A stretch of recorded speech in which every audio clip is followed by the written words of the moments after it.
Video stop कर दो अपना। वीडियो स्टॉप कर दो।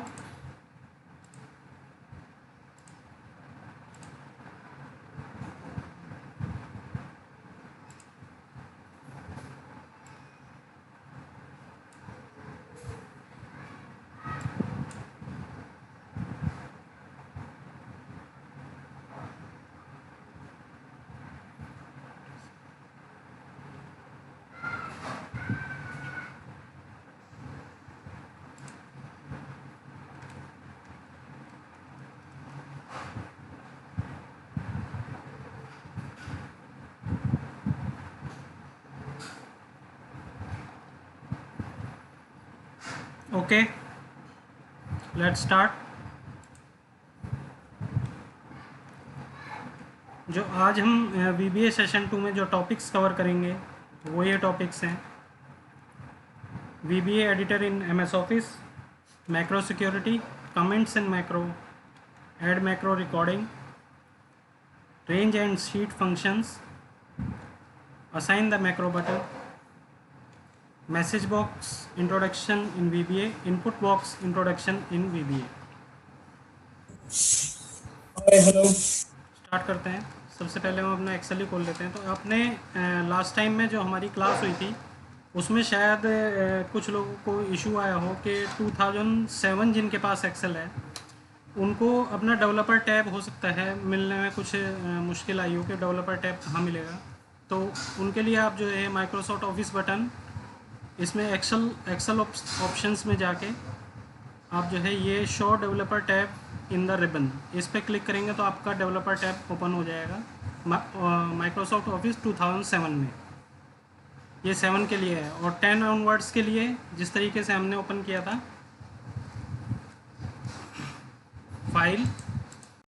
फाइल में ऑप्शंस में customise ribbon and developer tab. Okay, ये डेवलपर ऑप्शन जैसे कि हमने लास्ट टाइम भी बात की थी कि हर एक ऑफिस एप्लीकेशन के लिए डेवलपर VBA एडिटर होता है। तो आपको हर एक ऑफिस के एप्लीकेशन में यही ऑप्शन मिलेगा। ऑप्शंस, जैसे मैं MS वर्ड में हूँ अभी, फाइल, ऑप्शंस में customise ribbon and developer tab. ठीक है, इसको आप ओके करेंगे तो आपका developer tab VBA tab open हो जाएगा, ये वर्ड के लिए। तो इसी तरीके से आपको पावर पॉइंट में भी मिलेगा, एक्सेस में भी मिलेगा और आउटलुक में भी मिलेगा। आप वहाँ पे भी अपना डेवलपर टैब ओपन कर सकते हैं। बट अभी हम जब बात कर रहे हैं वो एक्सेल की ही बात कर रहे हैं। ठीक है, तो ये VBA editor in MS office किस तरीके से VBA एडिटर को एक्टिव करते हैं, ये फर्स्ट पॉइंट था। सेकंड पॉइंट आता है मैक्रो सिक्योरिटी पे। मैक्रो सिक्योरिटी क्या होती है? मैक्रो सिक्योरिटी होती है कि जब आप कोई मैक्रो आप रन कर रहे हो, यानी आपने कोई VBA कोड लिखा या किसी डेवलपर ने कोड लिख के दिया और आपको दे दिया कि आपको रन करना है। ठीक है, तो उस कोड को रन करना है या नहीं करना, उसकी सिक्योरिटी के लिए मैक्रो सिक्योरिटी लगाते हैं। मैक्रो सिक्योरिटी लगाने की ज़रूरत क्यों पड़ी? मैक्रो सिक्योरिटी लगाने की ज़रूरत इसलिए पड़ी क्योंकि समटाइम्स हार्मफुल कोड भी लिखे जाते हैं। हार्मफुल कोड ऐसे कोड होते हैं जो कि जैसे ही एक्सेल ओपन होगा ऑटोमेटिकली वो रन हो जाएंगे। ऐसे भी कोड लिखे जा सकते हैं जैसे ही आप एक्सेल पे एंटर मारो और कोड ऑटोमेटिकली रन हो जाएगा और आपकी फाइल से कुछ, आपके सिस्टम से कुछ डेटा उठा करके वो बाहर भेज देगा। तो ऐसे भी कोड लिखे जा सकते हैं जो कि हैकर्स लिखते हैं, जो कि प्रॉब्लमेटिक कोड हो सकते हैं एक्सेल के लिए। तो इन केसेस से बचने के लिए हम क्या करते हैं कि मैक्रो सिक्योरिटी लगाते हैं। मैक्रो सिक्योरिटी हम किस तरीके से लगाएंगे? फाइल में ऑप्शंस, और ऑप्शंस में ट्रस्ट सेंटर में settings and then macro settings. Macro settings में आप देखो ऑप्शन है हमारे पास, disable all macros without notification. ये क्या करेगा? अगर आपने इसको सिलेक्ट करके ओके कर दिया तो आपके जितने भी मैक्रो हैं वो कभी रन होंगे ही नहीं। कोई भी आप चाहे आपने अपने आप डेवलप किया हो चाहे किसी और ने दिया हो, कोई मैक्रो आपके सिस्टम के अंदर रन नहीं होगा, आपके एक्सेल के अंदर रन नहीं होगा। सेकेंड है disable all macros with notification, यानी मैक्रो रन करने से पहले आपके पास एक नोटिफिकेशन आएगा और उस नोटिफिकेशन को आप अलाउ करते हैं कि ये मेरी मतलब ट्रस्टेड सोर्स से मेरे पास एक मैक्रो आया हुआ है, तो इसको आप रन कर दो, तो आप जो है उस मैक्रो को आप रन कर सकते हैं, सिर्फ उसी मैक्रो को, उसी शीट के मैक्रो को। तो ये नोटिफिकेशन आपके पास हर मैक्रो के लिए आएगा, जितने भी वीबीए कोड या जितने भी मैक्रो इनेबल्ड वर्कबुक आपको मिलेंगी, तो आपको रन करने से पहले हमेशा ही नोटिफिकेशन पूछेगा उसके लिए। Disable all macros except digitally signed macros. Digitally signed macros वो होते हैं जो कि एक थर्ड पार्टी से एक सर्टिफिकेट लेना पड़ता है कि हम जो है ये ऑथराइज़ कर रहे हैं कि ये हमारे द्वारा डेवलप किया हुआ कोड है, ठीक है। ये ज़्यादातर जो प्रोफेशनल एरियाज़ में वहाँ पे चलता है। तो अभी हम जब मैक्रो लिखेंगे तो हम कोई थर्ड पार्टी से ऐसा कोई डिजिटली साइन नहीं कराएंगे अपने मैक्रो को, तो इसकी अभी रिक्वायरमेंट नहीं होगी। Honourable all macro, enable all macro उसका मतलब है कि सारे मैक्रो को इनेबल कर देगा, कोई परमिशन नहीं होगी, आप डायरेक्टली रन कर सकते हैं मैक्रो को। बट इसके आगे देखो लिखा हुआ है कि not recommended, potentially dangerous sorry, potentially dangerous code can run. तो जैसे कि मैं बात कर रहा था, जो हार्मफुल कोड जो होते हैं अब वो रन हो सकते हैं अगर आपने सारे मैक्रो को इनेबल कर दिया। तो सबसे अच्छा इसमें ऑप्शन जो है वो disable all macros with notification है, ठीक है। अब इसका एक एग्जांपल हम ले लेते हैं कि जैसे मैं disable all macros with notification करके ओके कर देता हूँ, ठीक है। और अब मैं एक कोड लिखता हूँ, जो सिंपल कोड जो हमने लास्ट में भी अपना वीबी एडिटर खोल लेते हैं, वीबी एडिटर ऑल्ट F11, मैं फिर से बता देता हूँ। तो गुलशन जी, वीबी एडिटर हमने खोल लिया, इंसर्ट अपना मैक्रो इंसर्ट किया, अपना मॉड्यूल इंसर्ट किया, और उसमें हमने एक जो है अपना सब रूटीन या मैक्रो लिखना शुरू कर दिया, सब फर्स्ट प्रोग्राम। अब फर्स्ट प्रोग्राम में हमने लिखा कि रेंज A1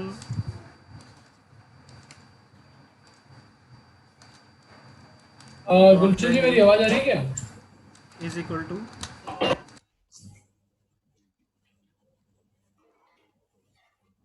ठीक है। और इस मैक्रो को हम जो है सेव कर देते हैं, Ctrl+S, ब्राउज, सॉरी,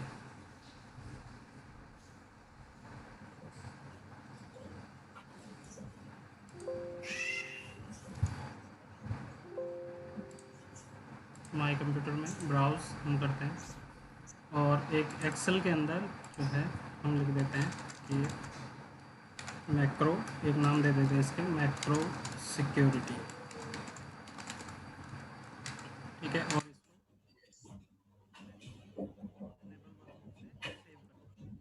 इसको हमारी वर्कबुक अब सेव हो गई है। अब हम जो इस मैक्रो वर्कबुक को ओपन करेंगे, ओपन हमने कर लिया, ये वर्कबुक मेरे पास ओपन हो गई। अब जैसे ही मैं अपना मैक्रो रन करूँगा डेवलपर में मैक्रोज, और मैं ये मेरा मैक्रो है, मैक्रो सिक्योरिटी मॉड्यूल, जो हमारा फर्स्ट प्रोग्राम था वो है ये। अब मैं इसको रन करूँगा तो रन करते ही देखो एक मैसेज आया, because of your security settings macro has been disabled. तो आपका मैक्रो जो है सिक्योरिटी ने डिसेबल कर दिया है। To run macros you need to reopen the workbook and then choose enable macros. तो आपको अपना मैक्रो एनेबल करना होगा। For more information about enabling macros, इस यहाँ पे आप जाके हेल्प ले सकते हैं, ठीक है। बट हेल्प की कोई ज़रूरत नहीं है, मैं बता रहा हूँ कि जो है मैक्रो रन करने के लिए किस तरीके से आप मैक्रो को इनेबल कर सकते हैं। तो आपको क्या करना पड़ेगा, सबसे पहले अपनी मैक्रो वर्कबुक को आपको बंद करना पड़ेगा, ठीक है। तो ये मैक्रो वर्कबुक को मैं फिर से बंद कर देता हूँ और फिर से इसको ओपन करता हूँ। ओपन किया तो आपके सामने देखो सबसे ऊपर एक मैसेज आ रहा है, security warning macro has been disabled, enable content. तो यहाँ से आप मैक्रो को इनेबल कर सकते हैं। इस बटन पर मैं क्लिक करते ही अब मेरा मैक्रो इनेबल हो गया। अब मैं डेवलपर टैब में जाके मैक्रो को मैं रन करूँगा तो मेरा मैक्रो रन हो जाएगा, ठीक है। इसी तरीके से अगर आप मैक्रो को ऑल टाइम डिसेबल कर देंगे, trust centre settings, macro settings, disable all macro कर देंगे तो वो कोड कभी रन नहीं होगा, और इनेबल कर देंगे तो कभी भी वो सिक्योरिटी मैसेज नहीं आएगा। आप डायरेक्ट मैक्रो को रन कर पाएंगे, बट वो हार्मफुल हो सकता है, हार्मफुल कोड हो सकता है अगर किसी और ने आपको दिया है तो, ठीक है। नेक्स्ट पॉइंट पर हम आते हैं। तो हमारा जो सेकंड पॉइंट था मैक्रो सिक्योरिटी, पॉइंट ख़त्म हो गया। अब हम थर्ड पॉइंट पे आते हैं, कमेंट्स इन मैक्रो। गुलशन जी आवाज आ रही है मेरी क्या आपको? हम अपना मैक्रो ओपन कर लेते हैं, ठीक है। अब लास्ट टाइम में हमारा एक पॉइंट था कि हमने जैसे कहा था कि वीबीए कुछ अपने ही सिंटैक्स, वीबीए के अपने सिंटैक्स होते हैं जिन्हें वीबीए पहचानता है, जिन्हें जिन्हें ही वीबीए रन कर सकता है। अगर हम कोई सिंपल स्टेटमेंट लिख रहे हैं, कोई भी टेक्स्ट लिख रहे हैं, कोई भी स्ट्रिंग लिख रहे हैं और विदाउट कोड्स यानी डबल इन्वर्टेड कोमास में हमने उसको नहीं दिया तो वीबीए उसको नहीं पहचानेगा, ठीक है। जैसे कि हमने कहा कि हेलो, हेलो को मैं जो है कोड से हटा देता हूँ तो इनेबल कर देते हैं भी मैक्रोज का ऑप्शंस, सेंटर सेटिंग्स,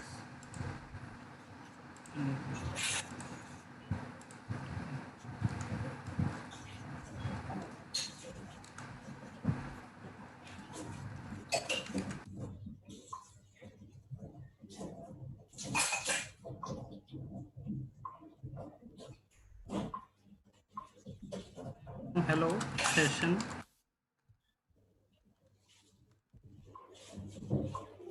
और जैसे ही मैंने आगे एंटर किया तो एक एरर मेरे पास आ गई जो कि कंपाइलर ने दी। जैसे ही कंपाइलर ने उस कोड को रन किया तो कंपाइलर ने एरर दे दी कि आपका जो आपने जो स्टेटमेंट लिखी हुई है unexpected expected end of statement, ठीक है। तो आपके जो इस लाइन के कोड में एरर है, ठीक है।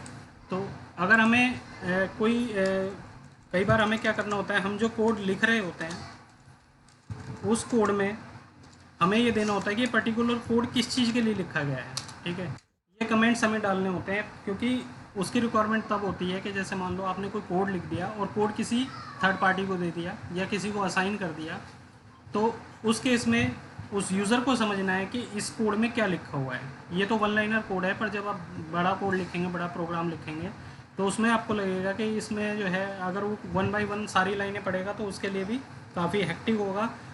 तो समझने के लिए हम कोड डालते हैं, कमेंट्स डालते हैं इसके अंदर। तो कमेंट्स डालने के लिए हम एक पर्टिकुलर सिंबल होता है उसके हिसाब से जो है हम उसके अकॉर्डिंग हम जो है अपने कमेंट्स डालते हैं। जैसे एपोस्ट्रोफी यूज़ होता है उसके लिए। गुलशन जी आपको मेरी आवाज आ रही है क्या? हम यहाँ पे लिखते हैं कि this code is right for hello everyone. अब ये हेलो। अब जैसे ही मैंने इसको इस लाइन के आगे ये कमेंट साइन मैंने डाला तो वीबी ने क्या किया कि इस लाइन को कमेंट कर दिया, ठीक है। अब मैं रन करूँगा इस प्रोग्राम को, तो इस प्रोग्राम को रन करने इस लाइन का कोई इम्पैक्ट नहीं होगा, ठीक है। डायरेक्ट हम रन करते हैं F5 की होती है हमारी, जैसे हेलो F5 की होती है। F5 से जैसे ही मैंने करा तो वो कोड रन हो गया, तो इस लाइन का कोई इम्पैक्ट नहीं हुआ। तो इन चीज़ों को हम कहते हैं कमेंट। कमेंट के जरिए हम प्रोग्राम में अंडरस्टैंडिंग दे सकते हैं कि ये कोड का मीनिंग क्या है, इस कोड को क्यों लिखा हुआ गुलशन जी है। मेरा कुछ क्वेश्चन है अब इसमें, तो इसलिए हम कोड हम इंसर्ट करते हैं वीबी के अंदर, ठीक है। गुलशन जी मेरा कुछ क्वेश्चन है आपसे। कमेंट्स का पार्ट कंप्लीट। और कमेंट्स आप मल्टीपल कमेंट्स आप जितने भी कमेंट चाहें आप डाल सकते हैं, मल्टीपल कमेंट्स आप डाल सकते हैं कि दिस इज़ सेशन।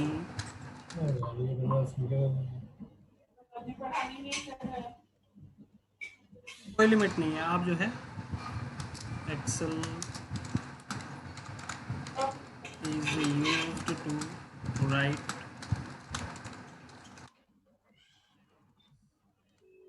आप कितने भी कमेंट इसमें डाल सकते हैं, उसकी कोई प्रॉब्लम नहीं है। आप बट प्रोग्राम के अकॉर्डिंग आप कोड डालोगे कि इस कोड का मीनिंग क्या है, इस कोड की रिक्वायरमेंट क्या है, उसके अकॉर्डिंग आप जो है कोड इसमें कमेंट्स आप इसमें लिखोगे, ओके। कमेंट्स के बाद हम आते हैं auto macro recording. Auto macro recording क्या होता है? मैक्रो, अभी हम मैक्रो को अपने आप अपने अकॉर्डिंग हम लिख रहे हैं यहाँ पे, ठीक है। जो हमारी रिक्वायरमेंट है उसके अकॉर्डिंग लिख रहे हैं, पर ये काम एक्सेल भी करता है। एक्सेल भी ऑटोमेटिकली रिकॉर्डिंग करता है मैक्रोज की। वो किस तरीके से करता है कि हम इस मॉड्यूल को अभी बंद कर देते हैं, ठीक है। और मैं डेवलपर टैब में जाता हूँ। डेवलपर टैब में जाके ये देखो रिकॉर्ड मैक्रो, रिकॉर्ड मैक्रो क्या करता है कि जो भी आपके स्टेप्स होंगे, जो भी आप काम कर रहे होंगे, उसके हर स्टेप को रिकॉर्ड करेगा और उसको वीबीए में कन्वर्ट करेगा। ये रिकॉर्ड मैक्रो यानी ऑटो रिकॉर्डिंग जो होती है, कोडिंग की जो ऑटो रिकॉर्डिंग होती है, जो भी आपके एक्सेल में स्टेप्स होंगे सबकी रिकॉर्डिंग करके ये वीबीए में कन्वर्ट करके डालेगा। जैसे मैं करता हूँ कि मैंने रिकॉर्ड मैक्रो किया, ठीक है, और मैक्रो 1 उसका मैं नाम दे देता हूँ। इस वर्कबुक में मुझे बनाना है, डिस्क्रिप्शन आप कुछ भी दे सकते हो, और मैं ओके कर देता हूँ। ठीक है, ओके करके मैंने रिकॉर्ड करना स्टार्ट किया। यहाँ पे मैं रैंडम नंबर लिख रहा हूँ।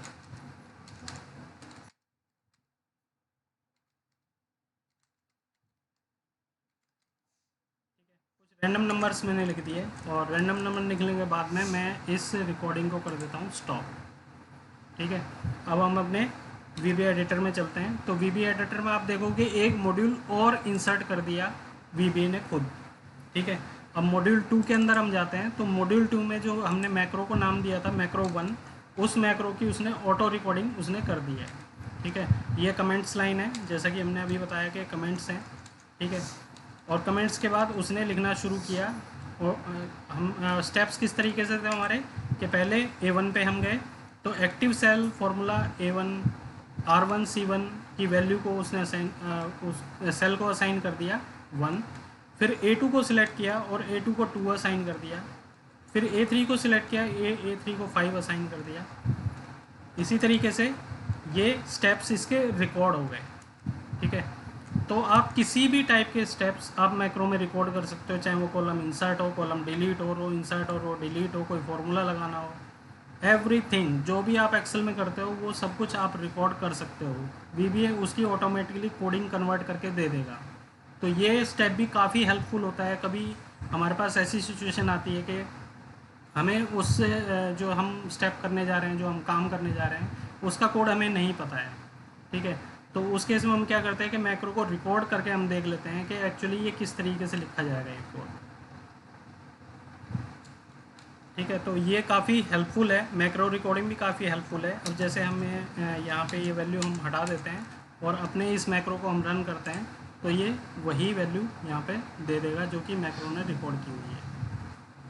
ठीक है, तो मैक्रो रिकॉर्डिंग का जो कॉन्सेप्ट है वो किस तरीके से काम करेगा, कहाँ कहाँ पे इसकी ज़रूरत पड़ेगी, जब हम बड़े प्रोग्राम्स लिखेंगे तब हम देख पाएंगे कि कहाँ कहाँ पे इसकी किस तरह की रिक्वायरमेंट होगी।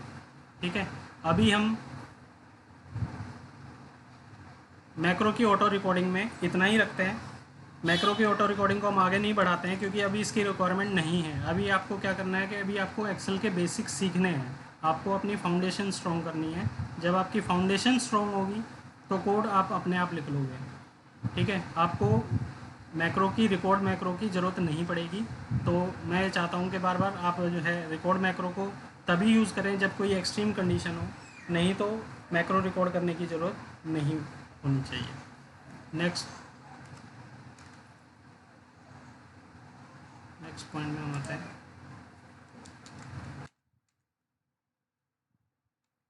Range and sheet functions. ठीक है, अब हम आते हैं कि रेंज और शीट फंक्शंस किस तरीके से हम वीबीए में लिखेंगे। तो हम अपना मैक्रो एडिटर खोलते हैं और मॉड्यूल 2 को हम डिलीट कर देते हैं। अभी इसकी कोई रिक्वायरमेंट हमारे पास नहीं है, तो हम delete. Do you want to export module 2 before removing it, तो हम इसे एक्सपोर्ट नहीं करना चाहते, नो, एंड देन ये मैक्रो बंद हो गया। ठीक है, इसके बाद हम जो है रेंज को अब थोड़ा सा और लार्ज एरिया में पढ़ते हैं कि रेंज को हम किस तरीके से यूज़ करते हैं। जैसे हमने सिंपल देखा कि रेंज और एक सेल की मैंने रेंज दी A1 dot value equal to hello. Okay,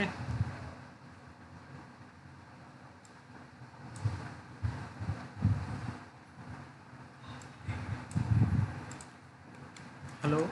ठीक है, तो अब मैं इस मैक्रो को रन करता हूँ तो A1 में हेलो की वैल्यू पुट हो गई। ठीक है, अब मैं चाहता हूँ कि रेंज A1 से लेके A10 तक, रेंज A1 से A10 तक मेरे सारी वैल्यूज़ में सारे सेल्स में मेरा हेलो होना चाहिए। ठीक है, तो उसके लिए मैं क्या करूँगा, एक रेंज दूंगा। मैं रेंज के अंदर रेंज A1 से लेके A10, A1 से लेके A10 तक की वैल्यू को, ये रेंज है, कॉलन से हम रेंज असाइन करते हैं, ठीक है। तो A1 से लेके A10 तक की वैल्यू को आप जो है हेलो असाइन करो। तो हम इसको रन करते हैं, स्टेप बाय स्टेप मैंने रन किया है F8 की से। तो स्टेप बाय स्टेप रन किया तो मेरी इस रेंज, जो ये मैंने कोड लिखा है इस लाइन में, तो उसकी वैल्यू को A1 से लेके A10 तक की वैल्यू को उसने हेलो असाइन कर दिया, ठीक है। इसके बाद अगर हम कॉलम में लिखना चाहें A1 से लेके C1 तक की वैल्यू को ये असाइन करो हेलो, ठीक है। तो फिर से हम करते हैं, तो देखो A1, B1 और C1, ठीक है, तीनों में उसने हेलो लिख दिया है, ठीक है। तो रेंज का पैरामीटर इस तरीके से यूज़ होता है। अब मैं चाहता हूँ कि A1 से लेके D7 तक, ठीक है, इतने एरिया में हेलो होना चाहिए, ठीक। तो मैं क्या दूंगा कि रेंज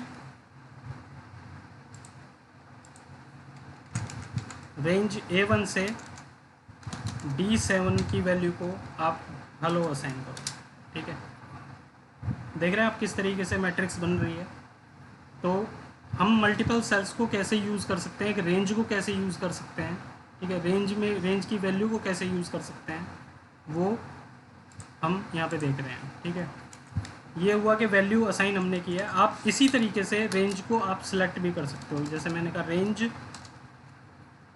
A1 से लेके D7 तक जो है डॉट सेलेक्ट, ठीक है। आप इतनी वैल्यू को सिलेक्ट करो, इतने सेल्स को, इतनी रेंज को मेरे को सिलेक्ट करो। तो मैं फिर से कोड रन करता हूँ 1 बाय 1 F8 की से। A1 से D7 की वैल्यू को हेलो असाइन करो, जो कि ऑलरेडी असाइन था, और फिर A1 से D7 तक वैल्यू को आप सिलेक्ट कर दो। तो ये उस एरिया को उसने सिलेक्ट भी कर दिया, ठीक है। तो ये कोडिंग में देखो किस तरीके से जो है हम रेंज फंक्शन को हम यूज़ कर सकते हैं। नेक्स्ट, अब मैं चाहता हूँ कि जो मैं हेलो असाइन कर रहा हूँ वो मेरा A1 में हो, ठीक है, बट A2 में ना हो, A3 में हो, फिर 10 तक हो, ठीक है। A1 में हो इस तरीके से, यहाँ हो, पर A2 में ना हो, पर A3 से लेके A10 तक हो, ठीक है। इस तरीके से मुझे वैल्यू डालनी है। तो ये हो गया कि मल्टीपल रेंज हम किस तरीके से देंगे, ठीक है। तो मल्टीपल रेंज देने के लिए फिर से हम करेंगे रेंज। अब ये देखो इसके पैरामीटर हैं, जैसे ही हमने रेंज के साथ में ब्रैकेट डाला तो उसने बता दिया कि सेल 1 सेल 2 एज रेंज, ठीक है। आप जो है मल्टीपल रेंजेस भी आप इसमें दे सकते हो।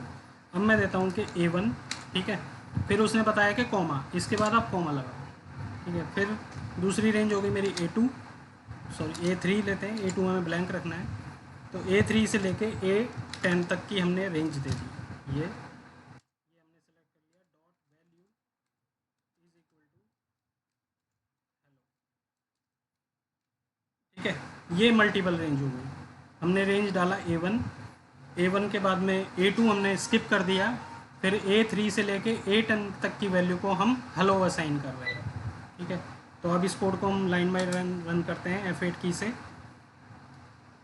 रेंज पे आया और इस कोड को मैंने रन किया, तो आउटपुट देखो आप, साइड में आपको आउटपुट भी दिख रहा है कि A1 की वैल्यू को उसने हेलो असाइन किया, बट A2 की वैल्यू ब्लैंक है, और A3 से लेके A10 तक उसने हेलो असाइन कर दिया, ठीक है।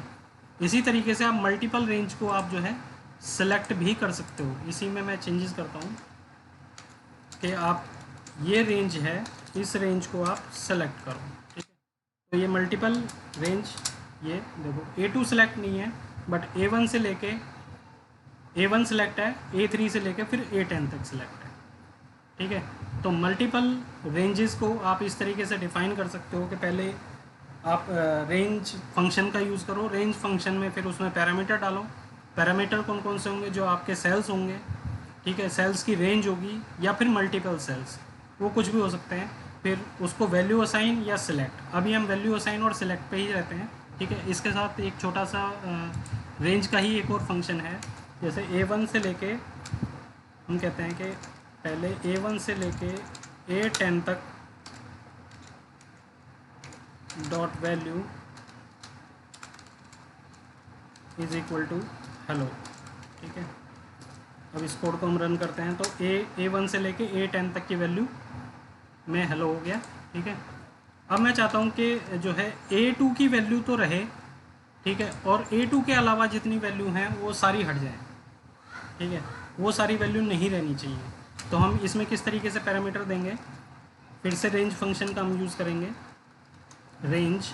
ठीक है, रेंज हम देंगे कि A1 कॉमा A2 की वैल्यू रहेगी A3 कॉलन एक रेंज A10 तक।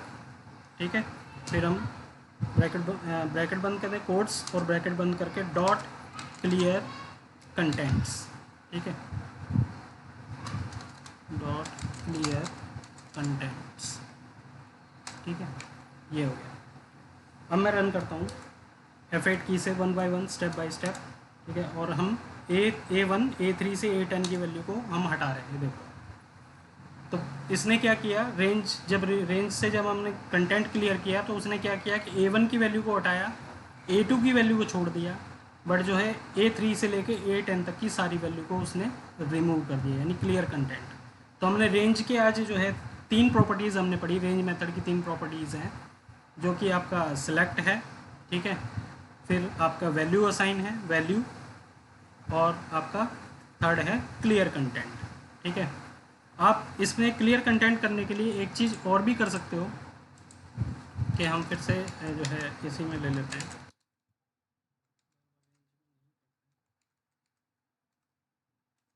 A1 से लेके A1 अब हम वैल्यू हटा रहे हैं पर दूसरे तरीके से।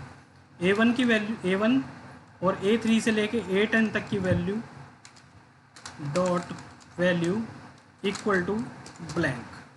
ठीक है, हमने डबल इनवर्टेड कॉमास डाल दिए, कोई वैल्यू नहीं दी। अब इस मैक्रो को हम रन करते हैं। ठीक है, तो क्लियर कंटेंट भी आप यूज़ कर सकते हो या ब्लैंक वैल्यू असाइन करके भी आप यूज़ कर सकते हो। ठीक है, तो दोनों तरीके से आप वैल्यूज़ हटा सकते हो। तो हमने जो है रेंज मेथड जो है, रेंज फंक्शन जो है VBA का, उसकी 3 प्रॉपर्टीज़ हमने आज देखी। क्या क्या वो 3 प्रॉपर्टीज़, सेलेक्ट, वैल्यू और क्लियर कंटेंट। ठीक है, रेंज, अब आपको इन 3 मेथड्स की ही, आपको इन 3 प्रॉपर्टीज़ की ही आपको प्रैक्टिस करनी है। आपको देखना है कि किस तरीके से हम वैल्यू को असाइन कर सकते हैं, किस तरीके से हटा सकते हैं, किस तरीके से मैनिपुलेट कर सकते हैं। ठीक है, हम धीरे धीरे आगे बढ़ेंगे। मैं बहुत ज़्यादा अभी डीप में नहीं जा रहा हूँ, अभी ये स्टार्टिंग ही है, तो इसलिए थोड़ा सा हम टाइम लेके चल रहे हैं, ताकि आप सब लोगों को ये क्लियरली समझ में आए कि हम किस तरीके से मेथड्स को यूज़ करके अपनी वैल्यूज़ को मैनिपुलेट हम कर सकते हैं VBA के अंदर। ठीक है, नेक्स्ट पॉइंट हम लेते हैं शीट फंक्शंस। ठीक है, तो हम आते हैं शीट पे। शीट्स क्या होती हैं, शीट्स जो हमारे एक्सेल के अंदर जो ये शीट है, शीट 1, अब मैं 2 शीट और इंसर्ट कर देता हूँ। ठीक है, शीट 1, शीट 2, शीट 3, 3 शीट मेरे पास इंसर्ट हो गई हैं। ठीक है, एक में मैं इसमें डाल देते हैं आइडेंटिफिकेशन के लिए फर्स्ट शीट।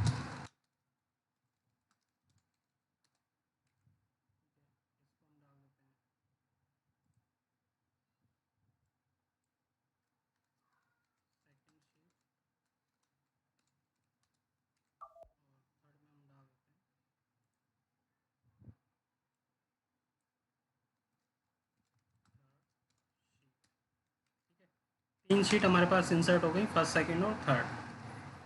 तो अब आप देखोगे तो आपके जो है प्रोजेक्ट एक्सप्लोरर में भी 3 शीट आपको दिखाई दे रही होंगी, 1, 2, 3 और दिस वर्कबुक। इन सब चीज़ों पे हम अभी बाद में बात करेंगे। वो तब होगा जब हम जो नॉर्मल मॉड्यूल में हम मेथड्स लिख रहे हैं, फंक्शन लिख रहे हैं, कोडिंग लिख रहे हैं, वो हमारी थोड़ी परफेक्ट हो जाएगी।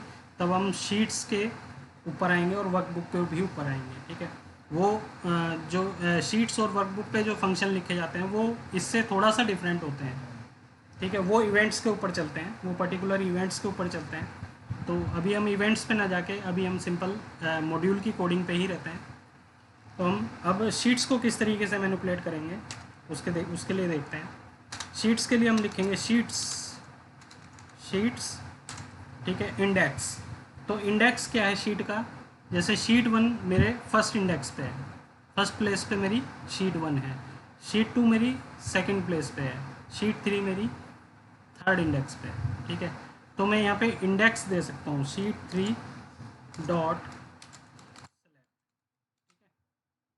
आप देखो इधर F8 की से मैं आगे बढ़ता हूँ, F8।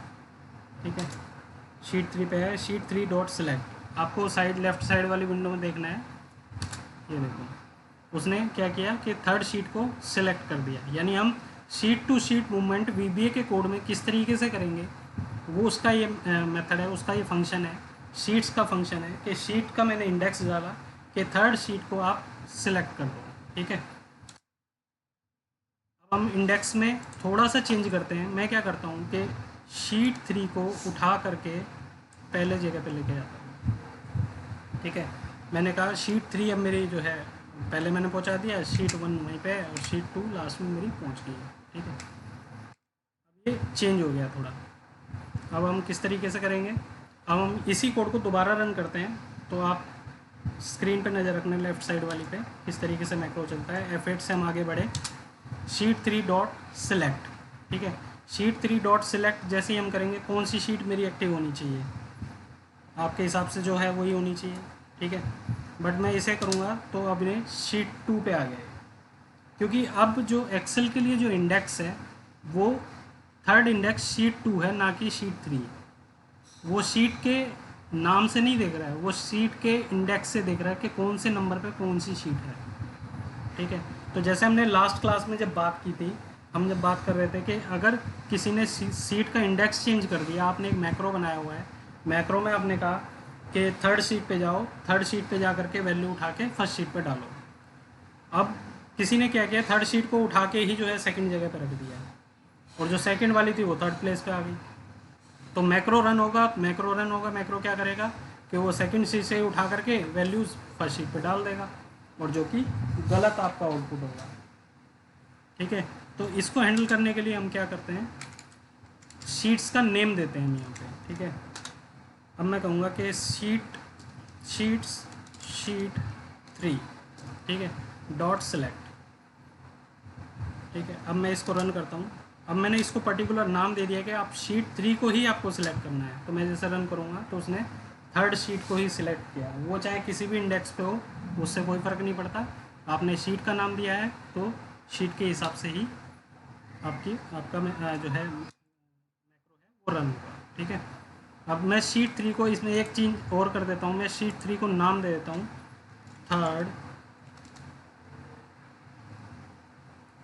थर्ड ओनली थर्ड देते हैं। ठीक है, थर्ड देते हैं। अब मैं इस मैक्रो को दोबारा रन करता हूँ। ठीक है, अब इस मैक्रो को मैंने रन किया तो ये एरर दे देगा। अब एरर क्या है, एरर को ध्यान से देखना, subscript out of range. Subscript out of range का मतलब है कि VBA को आपका ऑब्जेक्ट मिला ही नहीं है, आप जिस ऑब्जेक्ट पे जाना चाह रहे हो वो ऑब्जेक्ट आपके एक्सेल में नहीं है, इसलिए वो एरर आती है। ठीक है, तो सबस्क्रिप्ट आउट ऑफ रेंज, इस एरर को ध्यान रखना कि जब भी एरर आई तो आपने कोई ऐसा ऑब्जेक्ट इसको पास किया है जो कि एक्सेल के अंदर है ही नहीं। ठीक है, तो हम इसे एंड कर देते हैं। ठीक है, मेथड को हमने एंड कर दिया और शीट 3 की जगह हम यहाँ पे डाल देते हैं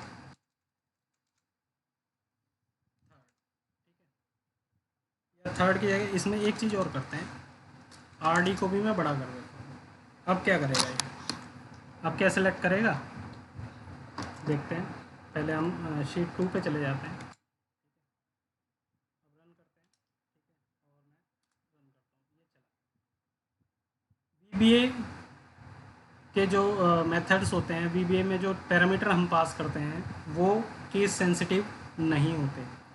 ठीक है, आप किसी भी केस में वो वैल्यू पास कर सकते हैं, सिर्फ कुछ एक कंडीशंस हैं जिनमें जो है केस सेंसिटिव वैल्यू ही चलती है, केस सेंसिटिव वैल्यू ही देनी पड़ती हैं। अगर आप केस सेंसिटिव नहीं दोगे तो मैक्रो नहीं चलेगा, या मैक्रो फेल हो जाएगा, या मैक्रो को वैल्यू मिलेगी नहीं। ठीक है, तो केस सेंसिटिव जो होते हैं वो इफ़ एल्स की जो कंडीशन होती हैं, इफ़ एल्स की जो कंडीशन में हम स्टेटमेंट देंगे, आगे चल के हम देखेंगे जब हम इफ़ एल्स पे आएंगे, कंडीशनल स्टेटमेंट्स पे आएंगे या फिर लूप्स पे आएंगे, तो वहाँ पे आपको दिखाऊंगा कि भाई किस तरीके से हम जो है केस सेंसिटिव वैल्यू अगर नहीं होंगी तो क्यों हमारा प्रोग्राम प्रॉब्लम करेगा। ठीक है।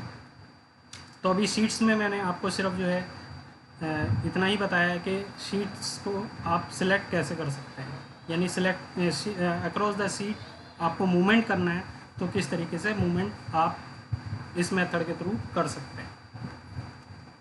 ठीक है। अब नेक्स्ट स्टेप में हम लेते हैं assign the macro to macro buttons. ठीक है, मैक्रो को जो है असाइन करना है, मैक्रो को मैक्रो बटन्स को असाइन करना है कि एक बटन को हम मैक्रो असाइन करेंगे। जैसे हम कहते हैं कि रेंज आते हैं, फिर से लेते हैं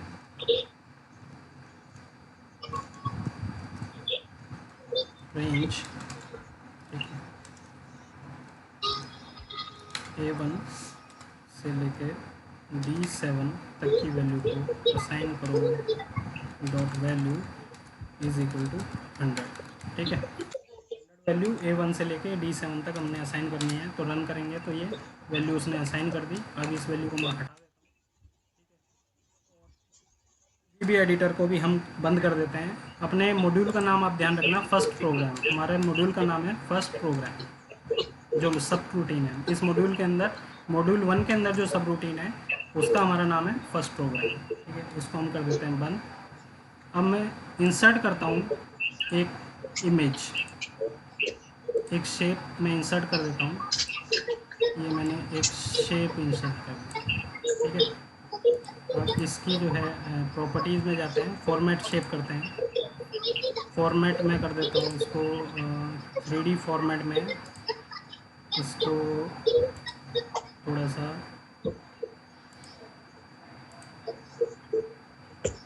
ये फॉर्मेट में ये।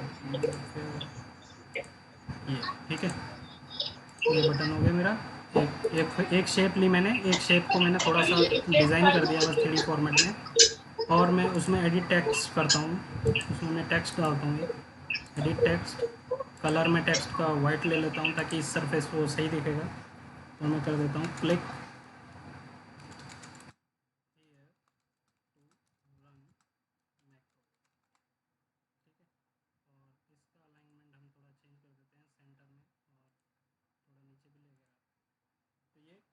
To run macro. और इसको हम अब असाइन करते हैं एक मैक्रो, असाइन मैक्रो। ठीक है, राइट क्लिक हम करेंगे, किसी भी ऑब्जेक्ट के ऊपर राइट क्लिक करेंगे तो हम असाइन मैक्रो का आपके पास ऑप्शन होगा, असाइन मैक्रो। तो आपको पूछेगा कि कौन सा। देखो, इसने बताया कि जो है आपका राउंड रेक्टेंगल अंडरस्कोर क्लिक, यानी ये क्लिक इवेंट है वो मैक्रो का, ये एक इवेंट है, क्लिक पे ये मैक्रो काम करेगा। तो उसको मैंने असाइन कर दिया मेरा फर्स्ट प्रोग्राम वाला मैक्रो, और मैं कह देता हूँ ओके। ठीक है, अब हमने इसको बाहर से, यानी इसकी जो प्रॉपर्टीज़ से बाहर आ गए हम। अब हम इस बटन पे देखो हाइपर लिंक का ऑप्शन आ गया। ठीक है, पहले वो ऑप्शन नहीं था हाइपर लिंक का, पर जैसे ही मैंने मैक्रो असाइन किया इसके ऊपर हाइपर लिंक का ऑप्शन आया। ठीक है, और जैसे ही मैं इस पर क्लिक करूँगा तो मेरा मैक्रो रन हो जाएगा। ठीक है, तो इस तरीके से हम किसी भी ऑब्जेक्ट को, मैं नहीं कह रहा कि आप जो बटन यूज़ करो, आप कोई भी शेप इंसर्ट कर सकते हो, कोई भी पिक्चर इंसर्ट कर सकते हो, किसी भी पिक्चर पे आप जो है मैक्रो असाइन कर सकते हो। ठीक है, तो यहाँ पे जब हम रन करेंगे फिर ये रन मैक्रो।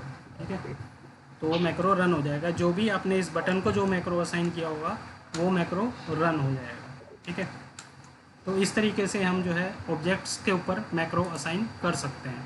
ठीक है, तो ये भी आपको प्रैक्टिस करना है। आपको प्रैक्टिस करना है रेंज, शीट्स और जो बटन्स के ऊपर हम मैक्रो डाल रहे हैं वो। ठीक है, तो अब जो है नेक्स्ट टॉपिक पे हम आए, तो हमारे पास टाइम जो है 40 मिनट्स का ही है। अभी जो है हम जूम पे ही क्लासेस कर रहे हैं, तो हम 40 मिनट से ज़्यादा की लिमिट हम नहीं रख सकते हैं, क्योंकि जो फ्री वर्जन है जूम का उसमें इतनी ही लिमिट होती है। तो ये हमारा थोड़ा सा एक ड्रॉबैक है, उसको देखेंगे किस तरीके से हम इसको कंप्लीट कर सकते हैं कि टाइम हम इससे भी ज़्यादा बढ़ा पाएँ। तो अभी हम ये दो टॉपिक जो हमारे हैं वो आज के हमारे रहेंगे, मैसेज बॉक्स इंट्रोडक्शन और इनपुट बॉक्स इंट्रोडक्शन। ठीक है, इनको हम नेक्स्ट क्लास में कवर करेंगे, क्योंकि 2 मिनट में ये टॉपिक कवर नहीं हो सकते हैं। तो आज के लिए हम इतना ही रखते हैं। तो आपको प्रैक्टिस करनी है कि मैक्रो सिक्योरिटी की आपको प्रैक्टिस करनी है कि मैक्रो सिक्योरिटी को किस तरीके से यूज़ करेंगे, रेंज की आपको प्रैक्टिस करनी है, शीट्स की, और आप बटन्स को असाइन, अपने जो मैक्रो असाइन करनी है। ठीक है, ओके, इसका यूट्यूब पे डाल दिया क्या आपने? अब हम टॉपिक को नेक्स्ट क्लास में लेंगे, जो बचे हुए टॉपिक है। जीएच के सर यूट्यूब पे डाला है क्या इसको रिकॉर्डिंग करके आपने डाल दिया क्या?